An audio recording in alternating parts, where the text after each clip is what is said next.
अस्सलाम वालेकुम, मैं तैनु गाइड मसरूर अमन तो ने को जैसा सब्जेक्ट पढ़ना सी हुआ जूलॉजी सेकंड ईयर चैप्टर जिन सा 4 पता पढ़ो नर्वस कोऑर्डिनेशन। अज असन टॉपिक है पेरिफेरल नर्वस सिस्टम। पोइ लेक्चर में असा सीएनएस यानी सेंट्रलाइज्ड नर्वस सिस्टम जे में ब्रेन उन जा हिस्सा जेके भा पार्ट्स हुआ स्पाइनल कार्ड उन के डिटेल्स डिस्कस कयोसीं।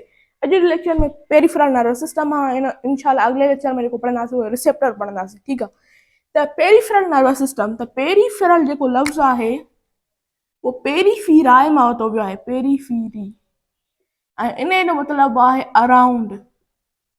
अराउंड ऐं नर्वस सिस्टम त नर्वस सिस्टम ई आहे अराउंड नर्वस सिस्टम जी बॉडी। या असां हिन पेरीफेरी खे अराउंड चऊं या हिन जा ॿिया बि कुझु लफ़्ज़ इस्तेमालु थींदा आहिनि जीअं सराउंड,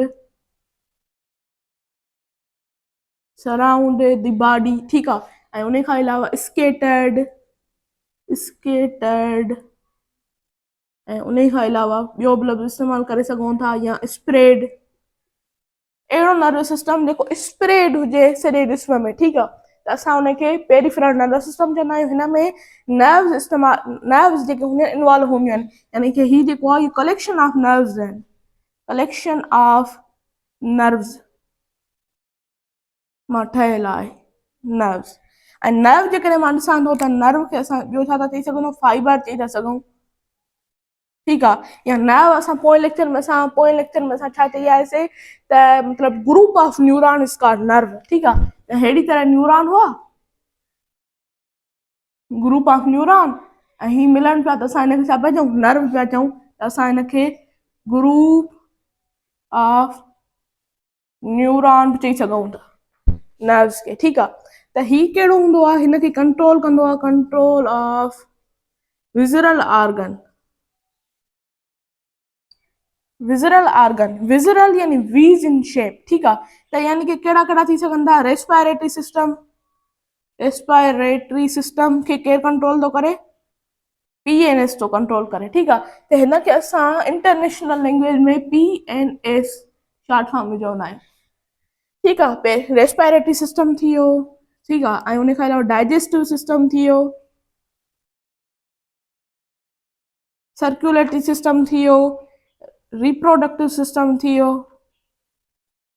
एंड सो ऑन। केतिरा ई सिस्टम आहिनि जेके बि विज़रल ऑर्गन वारा आहिनि, उहे सभु केरु थो कंट्रोल करे, peripheral nervous system PNS control थो करे। ठीकु आहे, हाणे तव्हां थोरो ॾिसो त जेके नर्व्स, हिन में नर्व जी ॻाल्हि हूंदी। ठीकु आहे, नर्व्स अराइज़ फ्रॉम, कुझु नर्वूं अराइज़ थियनि थियूं ॿिनि शयुनि खां अराइज़ थियनि थियूं। हिकिड़ो थी थियनि ब्रेन खां, ॿियो थी थियनि स्पाइनल कार्ड खां। जेके ब्रेन खां जेके अराइज़ थींदियूं असां हुनखे छा पिया चऊं, क्रेनियल नर्व्स। ऐं जेके स्पाइनल कार्ड खां थियनि थियूं असां हुनखे छा पिया चऊं, spinal nerves. Spinal nerves 31 pairs हूंदा आहिनि ऐं हीअ जेके क्रेनियल नर्व्स आहिनि इहे 12 पेयर्स हूंदा आहिनि। हाणे 31 12 इन्हनि खे मिलाए करे असां चई सघूं था त इहो छा आहे, पेरिफेरल नर्वस सिस्टम आहे। ठीकु आहे, ऐं उन खां अलावा क्रेनियल नर्व्स, स्पाइनल नर्व, इहे पढ़ी आहे पेयर्स, यानी कि पेयर्स में हूंदियूं, हिकु पेयर, ॿियो पेयर, टियों पेयर, अहिड़ी तरह पेयर्स जे फॉर्म में हूंदियूं आहिनि। इहो बि तव्हां ॾिसी छॾियो। हाणे पेरिफेरल नर्वस सिस्टम खे on the basis of structure and function of nerves, nerves J structure ऐं उन्हनि जे फंक्शन जे बुनियाद ते ॿिनि हिसनि में विरहायो वियो। मां हिनखे थोरो इंट्रोडक्शन खे क्लियर थो कयां, जेकॾहिं तव्हां न लिखियो आहे त नोट करे वठो, त हाणे मां क्लियर थो कयां। हिकिड़ो विरहायो वियो आहे सोमेटिक नर्वस सिस्टम ऐं ॿियो क्लास आहे ऑटोनॉमिक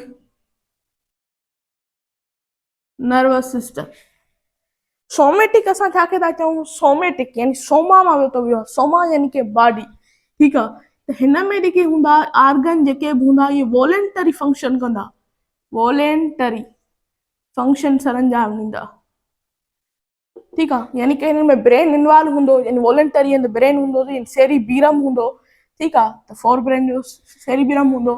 ऐं उन खां अलावा जेके सेंसरी हूंदा, इन में पाथवे बि थी सघनि था, यानी कि अफरंट pathway, efferent pathway, अफरंट and efferent.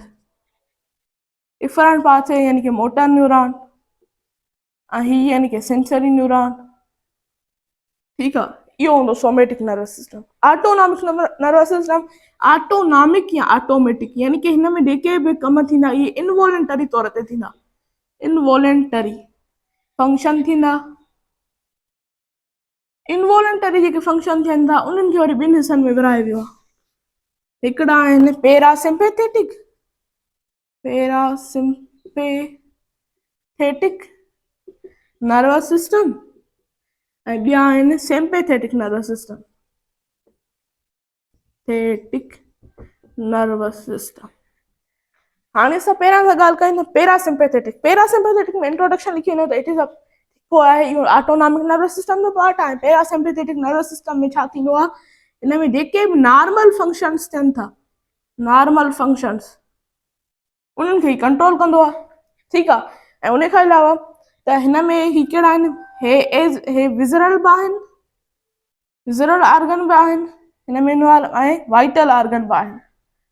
Vital organ यानी कि मोस्ट इम्पॉर्टेंट ऑर्गन जंहिंजे बिना असां ज़िंदा न रही सघूं, जीअं ऑक्सीजन आहे, असां हुनजे बिना 1 सेकंड या 1 मिंट बि असां नथा ज़िंदा रही सघूं। पाणी आहे, असां हुनजे बिना 3 ॾींहं ज़िंदा रही सघूं था। मानी आहे, खाधो आहे, उहो असां 40 ॾींहं ज़िंदा रही सघूं था। विज़रल ऑर्गन जेके हालो हुजनि, हालो यानी लंग्स आहिनि, लंग्स छा था कनि, असांखे ऑक्सीजन था प्रोवाइड कनि, त असां हिननि जे बिना नथा रही सघूं था, इहे वाइटल बि आहिनि। ठीकु आहे, पर विज़रल बि आहिनि, अंदरि खां छा आहिनि, हालो आहिनि, त वाइटल में बि अचनि था, विज़रल में बि अचनि था। किडनी आहे, ठीकु आहे, वाइटल में बचे थी, विज़रल में बचे थी, इहा तव्हां सम्झो। नॉर्मल फंक्शन जीअं हार्ट बीट आहे, हार्ट बीट, ऐं उन खां अलावा जीअं ब्रीथिंग रेट आहे, ग्लोमेरुलर फिल्ट्रेट रेट आहे।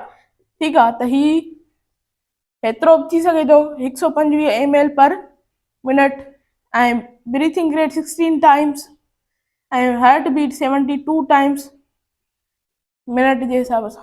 ठीकु आहे, त इहे मतिलबु नॉर्मल फंक्शन खे कंट्रोल था कनि, केर आहिनि, पैरासिम्पेथेटिक। इन्हनि में कहिड़ियूं कहिड़ियूं नर्व सिस्टम इन्वॉल्व हूंदियूं आहिनि, क्रेनियल नर्व्स, ऐं उन खां अलावा ॿी कहिड़ी हूंदी, vagus nerves, vagus nerve, sacral nerve. ये 3 नर्व्स जेके हूंदियूं उहे पैरासिम्पेथेटिक में हूंदियूं। ठीकु आहे, हाणे अचे थो सिम्पेथेटिक। हीअ जेकॾहिं तव्हां लिखी आओ त मां हिन पासे लाहियां थो। ठीकु आहे, sympathetic nervous system. Sympathetic nervous system जीअं त फर्स्ट लेक्चर में इंट्रोडक्शन वारे में डिस्कस करे आयासीं, त हीअ छा थो प्रोवाइड करे, सिम्पैथी यानी हमदर्दी प्रोवाइड थो करे। यानी हमदर्दी केॾी महिल प्रोवाइड कंदो, सिम्पैथी इमरजेंसी जे दौरान, इमरजेंसी जे दौरान, इमरजेंसी यानी कि सडन चेंज, सडन चेंज जेको अची वञे इन जे दौरान, ऐं यानी कि फाइट थी वञे कंहिंसां या फ्लाइट। सम्झाइण में छा आहिनि, फाइट जेॾी महिल थी वेंदी त ओॾी महिल पाण हिनजी छा कंदो, ही सिम्पैथेटिक नर्वस सिस्टम उन माण्हूअ जी जेको फाइट थो करे उनजी हार्ट बीट खे वधाईंदो। उन खां अलावा डाइजेशन जेको रेट आहे उनखे खुटाए छॾींदो, छाकाणि त जेका एनर्जी जेका डाइजेशन में वञे थी उहा जेका आहे उनजे मसल्स में अचे। ठीकु आहे, त डाइजेशन रेट जेको आहे स्टॉप करे छॾींदो, ऐं उन खां अलावा जेको हार्ट बीट खे वधाईंदो, ब्लड प्रेशर खे वधाईंदो, ऐं इहो सिम्पैथी अहिड़ी तरह सां प्रोवाइड करे सघे थो। फ्लाइट यानी ड्रुजे जे दौरान वञूं पिया था असां रस्ते सां, केरु छोकिरो आहे नंढो, उहो असां मोटरसाइकिल करे हणे थो, त असां इलाही हुनखे चमाट हणंदासीं। पर ॿियो को हुजे पहलवान नुमा, हेॾियूं मुछूं हुजनिसि, ख़ौफ़नाक गुंडे टाइप हुजे, असां हुनखां माफ़ी वठी पाण भॼी वेंदासीं, त इहा अथव फ्लाइट। ठीकु आहे, त उन खां अलावा त sympathetic nervous system, sympathetic nervous system जेको आहे इन में हिकिड़ी नर्व्स हूंदियूं आहिनि, collection of nerve, spinal nerves, spinal nerves. Spinal nerves में 2 शयूं थी सघनि थियूं, कहिड़ियूं कहिड़ियूं, लुम्बर नर्व्स ऐं ॿी थोरैसिक नर्व, थोरैसिक नर्व ऐं लुम्बर नर्व्स, इहो अथव सिम्पैथेटिक। हाणे हिकिड़ो डिटेल सां डायग्राम हिकिड़ो डिस्कस कयूं था, पोइ तव्हांखे नर्व जेके आहिनि यादि थी वेंदियूं। त मां हीअ जेको आहे असांजो, हीअ आहे ब्रेन, हीअ जेका हीअ आहे स्पाइनल कार्ड। स्पाइनल कार्ड जो हीअ जेको हूंदो इहो हूंदो सर्विकल, हीअ हूंदो थोरैसिक, हीअ हूंदो लुम्बर रीजन, ऐं हीअ आख़िरी कहिड़ो हूंदो, सेक्रल हूंदो। ऐं हीअ जेके नर्व्स स्पाइनल मतिलबु ब्रेन मां निकिरनि थियूं, असां हिनखे छा था चऊं, असां त हिनखे चऊं क्रेनियल नर्व्स। ऐं उन खां अलावा हिकिड़ी ब्रेन मां लॉन्गेस्ट नर्व निकिरे थी, जंहिंखे असां छा था चऊं, वेगस नर्व था चऊं। जेका सॼी बॉडी में पकड़ हूंदी आहे, डाइजेशन खे, ब्लड प्रेशर खे, हार्ट बीट खे, सभिनि खे हीअ कंट्रोल कंदी।